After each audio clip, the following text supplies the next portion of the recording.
اگر میں نے کر لیا تو رکشا میرے لوگ بند، بھوکے مر جائیں گے، لوگ سارے مر گئے بیچارے، رکشے والے کو نقصان ہوگا، ریڈی والے کو غریب نقصان بھوکا ہوگا، مر غریب جائے آدمی بھوکا اچھا مر جائے گا۔ ایک چیز اور، عمران خان نے یہ جو سپورٹ کیا تھا، ایک فنڈ بنایا تھا جس کو وہ وہ چلا سب رہی سے تھی، پہلے پیسے دے دیے تھے جو خاتون چلا رہی تھی نشتر، ثانیہ ثانیہ نشتر نشتر، صاحبہ، اس کو پوری دنیا نے فالو کیا اس سب سے پروجیکٹ پہلے انہوں نے غریب آدمی کو وہ ریلیز کیا تھا۔ لوگوں کے بل جمع کروائے ہاں جی، تاریخ میں پہلی مرتبہ۔ جی ہاں، اچھا کووڈ سے یہ آدمی نکل گیا نبڑ کے، ہم، اور یہ کہتے ہیں جی اس کو گورننس نہیں آتی، تو اب تو ہو گیا اس کا جواب یہ کہ گورننس ان کو آتی تھی، قومی خزانے میں پیسے بھی زیادہ تھے، پاکستان 6% سے زیادہ پہ گرو بھی کر رہا تھا، 6.2، جو پاکستان کا نیگیٹو میں گیا جب اسٹیبلشمنٹ نے اپنا تجربہ کر لیا۔ اور اگر خدا نہ خواستہ یہ عاصم منیر اور ان کا ٹولہ جی کووڈ میں ہوتا اور عمران خان اس وقت نہ ہوتا، تو یہ تو ہم لوگوں کی فاتحہ پڑھ دیتے ہیں آدھے پاکستان کی۔ سر میں آپ کو بتاؤں کہ جولائی میں آتے ہیں عمران خان صاحب، اپریل میں خواجہ صاحب کو بلا لیا جاتا ہے، جولائی 18 میں آئے، اپریل 19 میں خواجہ صاحب کو بلایا جنرل باجوہ نے ہاں کہ آئیں جناب سنبھالیں، تیاری کرو، تیاری کرو، اسی پہلے تو دیں گے سینٹر۔ وہ تو کووڈ میں آتا تو ان کو تو مل جاتی حکومت۔ شہباز شریف صاحب آخری فلائٹ پہ گئے تھے، اور وہ جو ہے نا مشہور تقریر جس میں کہتے ہیں کہ 70 روپے کم کیا جائے، ہاں یہ وہ اسی کی تقریر ہے کہ اندر بیٹھے ہیں اپنے کمرے میں بند، یہ وہ لگا کے کیا سینیٹائزر لگا لگو کے بیٹھے ہیں، وہاں پہ بیٹھ کے انہوں نے تقریر کی۔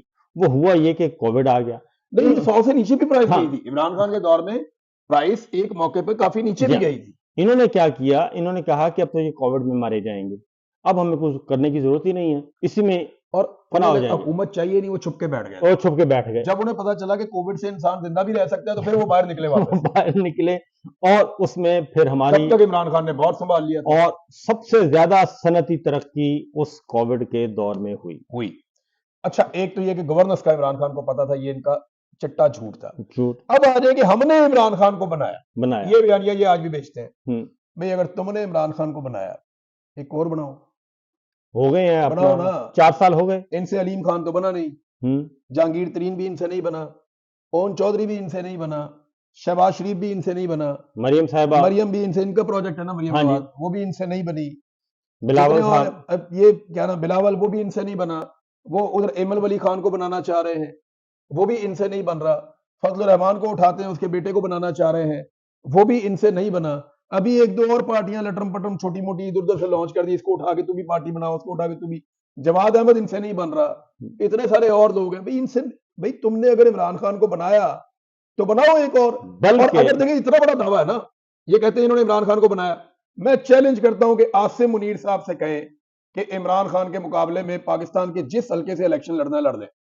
اگر وہ عمران خان کے 10% ووٹ بھی لے گئے نا، 10% صرف، میں کوئی 100% نہیں کہہ رہا، عمران خان کے مقابلے میں وہ جیل میں ہی رہے بے شک، یہ پاکستان کے کسی بھی بنانے والے نا کہتے ہیں ہم بناتے ہیں، تو بھئی عاصم منیر ان کا سب سے مقبول آدمی ہے نا، سب سے مشہور آدمی ہے، فیلڈ مارشل بھی ہے، تو عاصم منیر صاحب کو الیکشن لڑوا رہے ہیں عمران خان کے ساتھ، اور پاکستان کے جس مرضی حلقے میں لڑوا لیں، اگر وہ عمران خان کا 10% ووٹ بھی لے جائیں تو پھر ان کا دعویٰ سچا ہوگا کہ انہوں نے عمران خان کو بنایا۔ ایسا ہی ہے مرض، بلکہ الٹا ہوا کہ انہوں نے جس دانشور پہ ہاتھ انگلی رکھی، جس صحافی پہ انگلی رکھی، جس کھلاڑی پہ انگلی رکھی، ہاکی کا پلیئر ہو، خواہ وہ کرکٹ کا پلیئر ہو، خواہ وہ نیزہ مارنے والا ہو، خواہ وہ کوئی سیاستدان ہو، شاہد افریدی اتنا بڑا قوم کا ہیرو، اچھا خاصا اس کو ٹکے ٹوکری کر دیا، پکڑ کے اس کو فارغ کر دیا، اور الٹا یہ کہ نسیم شاہ صاحب کو وہ ہیرو بن گئے، وہ بیچارہ بچہ جو ہے اس نے ایک ٹویٹ کیا، اور ابھی اس کو وہ کر دیا انہوں نے کہ انجرڈ ہو گیا جی، وہ بھی انجرڈ، اس کو بھی پی ایس ایل سے فارغ کر دیا۔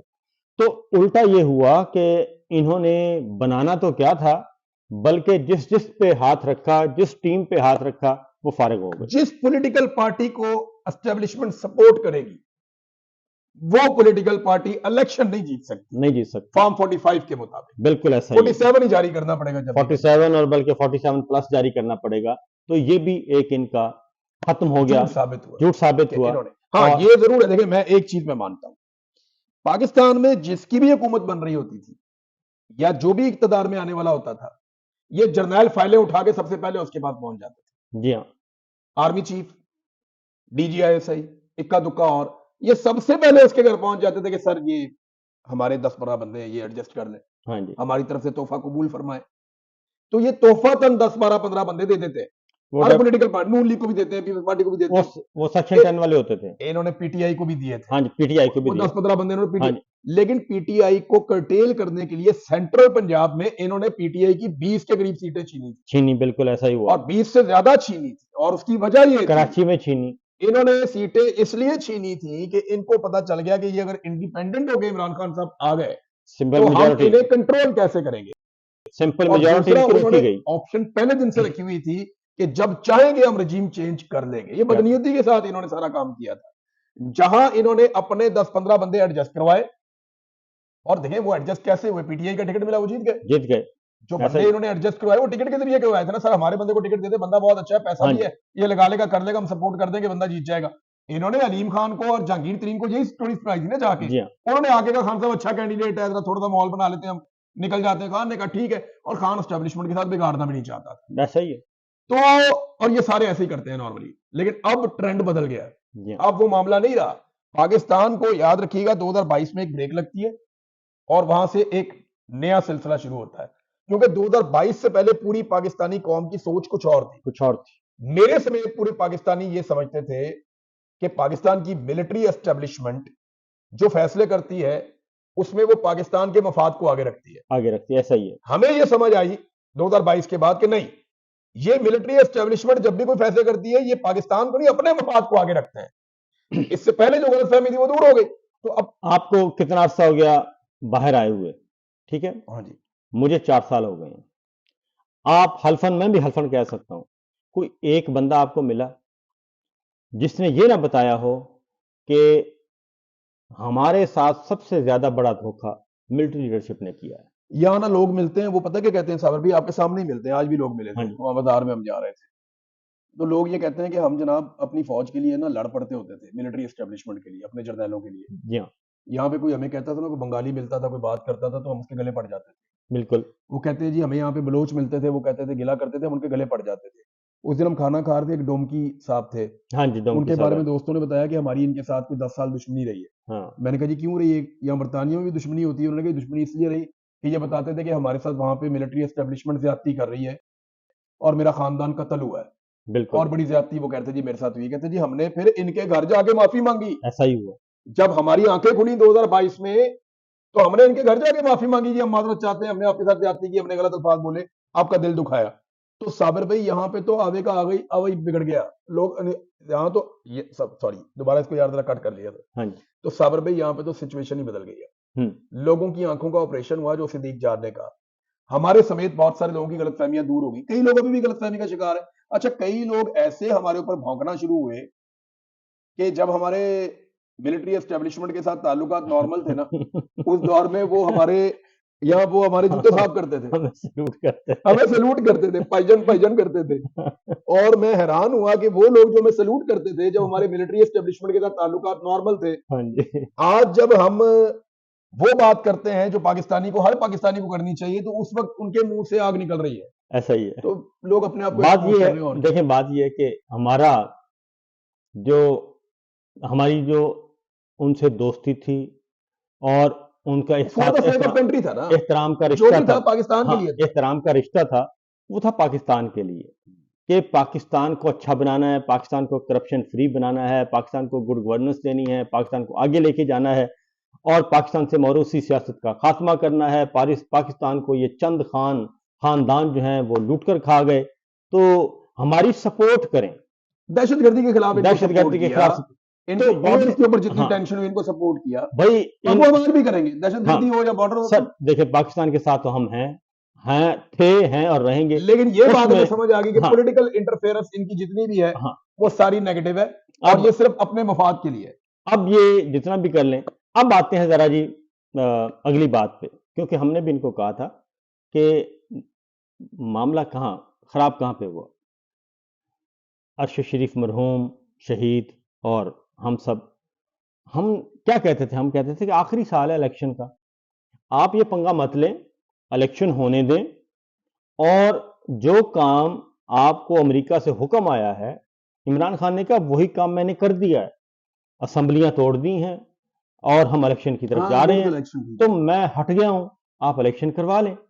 اور جو آپ لیکن جنرل باجوہ کو گارنٹی وہاں سے تھی جی ہاں جنرل باجوہ کو اس بات کا شک تھا کہ عمران خان الیکشن جیت کر دوبارہ آ جائے گا، اور جنرل باجوہ فوج کے اندر بھی اپنے لوگوں پہ بھروسہ نہیں کر رہا نہیں تھا، کر رہا اسے لگ رہا تھا کہ کہیں پہ میں دھاندلی کرنا بھی چاہوں اور فوج کے اندر سے مزاحمت ہو جائے اور عمران خان دوبارہ پرائم منسٹر بن گیا تو میری تو چھٹی ہو جائے گی اس کے اور نیا جرنیل آ جائے گا.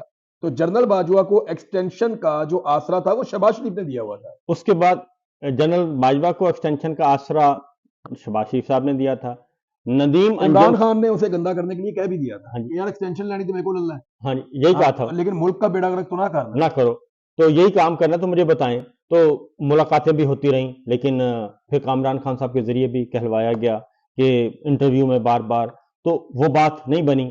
اور جنرل عاصم منیر صاحب کا معاملہ نواز شریف صاحب کے ساتھ سیٹ ہوا تھا.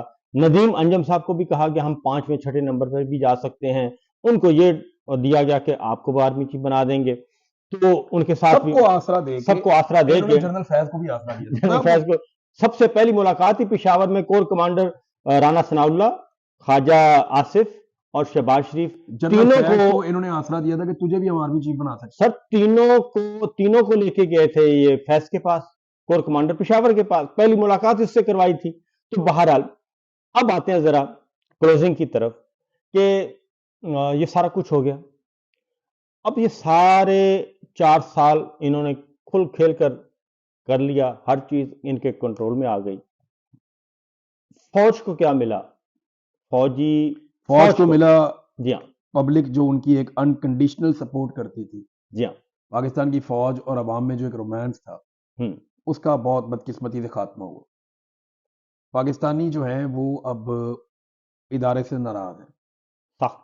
کیونکہ پاکستانی یہ نہیں کہتے کہ یہ چند جرنیلوں کی غلطی ہے، وہ یہ کہتے ہیں کہ چند جرنیل بھی تو ادارے میں صحیح ہے نا، تو ان کے خلاف کارروائی کیوں نہیں ہوتی. یہ جب آئین توڑ رہے ہیں، جب حلف کی خلاف ورزی کر رہے ہیں، تو ان کے خلاف ادارہ تادیبی کارروائی کیوں نہیں کرتا. یہ کیسے خارجہ پالیسی چلا سکتے ہیں، داخلہ پالیسی چلا سکتے ہیں، معیشت کو چلا سکتے ہیں، یہ سیاست میں کیسے مداخلت کر سکتے ہیں، انہیں کیوں نہیں ادارے میں پکڑا جاتا، گرفتار کیا جاتا. تو ایک عوام کے اندر سخت ری ایکشن ہے، ادارے اور پبلک کے اندر ایک خلیج پیدا ہوئی. فوج کو اس سے کچھ بھی نہیں ملا سوائے رسوائی کے اور تنہائی کے. اب میں آپ کو سیریسلی یہ بتاؤں کہ میں نے یہ فوج کے ساتھ بہت کام کیا بارڈر پہ کام کیا. میں سیاچن 3 دفعہ گیا ہوں. میں نے بڑے مشکل جو معاملات ہیں ان کے وہ بھی کور کیے، میں نے ان کی ٹریننگز کور کی، بارڈر پہ یہ کیسے رہتے ہیں، کیسے اٹھتے بیٹھتے ہیں، کس طرح اپنی مشکل زندگی گزارتے ہیں، فیسلٹیز بھی ان کے پاس کم ہے. میں نے وہ ساری چیزیں رپورٹ کی اور ڈیپ انسائڈ جا کے میں نے دہشت گردی کے واقعات کو رپورٹ کیا. بہت دور دراز علاقوں میں گیا جہاں دہشت گردی کے واقعات ہو رہے تھے، گولی چل رہی تھی، بم گر رہے تھے. 2 مرتبہ میں نے آپ کو بتایا میں اسپتال پہنچا ہوں بم دھماکوں کے نتیجے میں. تو میں نے بہت کام کیا تھا. میں نے دیکھا ان کی بڑی عزت تھی پبلک کے اندر، بہت زیادہ، لیکن وہ عزت اپنی غلط پالیسی کی وجہ سے وہ گوائی ادارے نے. آج مجھے یعنی تکلیف ہوتی ہے جب میں یہ دیکھتا ہوں نا کہ کوئی ایسا انسیڈنٹ ہوا اور اس کے بعد جو پبلک کا ری ایکشن آتا ہے افسوسناک. وہ افسوسناک ہے. وہ ویسا نہیں ہے جیسا ماضی میں ہوتا تھا. دیکھیں یہ ادارہ کسی کے باپ کا نہیں ہے، یہ پاکستان کا ہے، پاکستانیوں کا ہے. پاکستان کی عوام کا ہے جی، ہر پاکستان کا پاکستانی ہے. جو ہے وہ اس کو اون کرتا ہے. اور یہ سب ہم میں سے ہیں. دیکھیں جو ہمارے بچے ہیں نا جو فوج ہاں میں جی، جاتے ہیں، یہ کوئی سری لنکا، نہیں نیپال یا انڈیا ادھر سے سے تو نہیں تھوڑی آئے. میرے اپنے رشتہ دار ہیں جو ہاں فوجی ہیں، میرے اپنے بھائی ہیں، دوست ہیں جو فوجی ہیں.